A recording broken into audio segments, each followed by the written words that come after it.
So we have a contract now.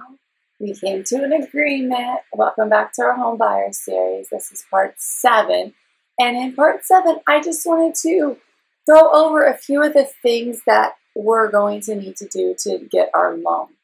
The lender already asked you for some things because you probably already started the loan application when you're at your pre-approval. If you didn't do an official loan application, now is the time to do it.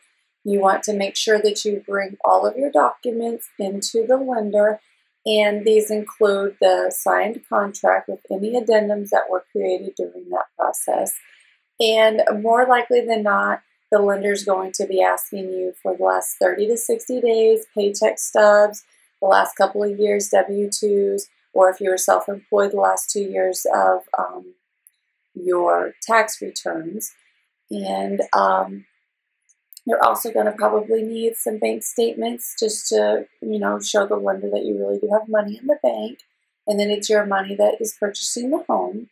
If you're getting any kind of grant or, anything else, you want to start working on that paperwork too, wherever that's coming from. And then if the seller is contributing to your closing costs, make sure that was in the contract and that the lender sees that as well. And keep in mind that the lender is probably going to ask for things more than once. So make sure that you're not giving them originals. Just, email them or fax copies and keep your originals, and just have a folder of all the things that you've given them. And then when they say, you know what, I need your May 2015 bank statement, and you're like, I already sent that to them, and don't get all frustrated. Just be like, oh, okay, sure, I have it, and I'll send it again. It's very typical to have to hand things over again and again. I'm a very organized person, and through the processes that I've purchased homes personally, I've done that. And I'm like, I'm all organized. I sent this to you. Here it is. One easy way to do it too is to send them by email, the non-sensitive documents. I wouldn't send like with your social and stuff on it, but other things you could send via email. And then if they don't have it, you could just forward that email. Then after you have everything, and then ask them again and again and again, do you need anything else? Do you, what else do you need? And they're probably going to have to verify that you have a job, so you might want to give your job a heads up that they're going to be getting that phone call, and it's real important for them to respond right away.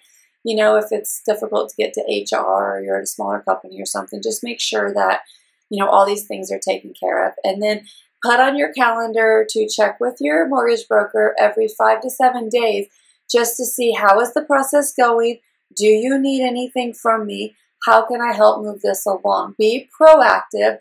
Do not wait for them to come to you and say, oh, we need all these things, or we're waiting for that, or we're going to need verification of this. Be on top of it and make sure that as soon as they ask you for anything, you have it ready. So if you do keep that folder with all of your information, then you will have it just to give it to them again as they need it. So that is it for this week. I know it seems like kind of annoying to have to redo things and give things again, but trust me, it speeds things along, and you want the house, and you don't want to lose the house, and you don't want to get out of any of your time frames. So being organized and being ready for these kind of things is really going to help you in that process.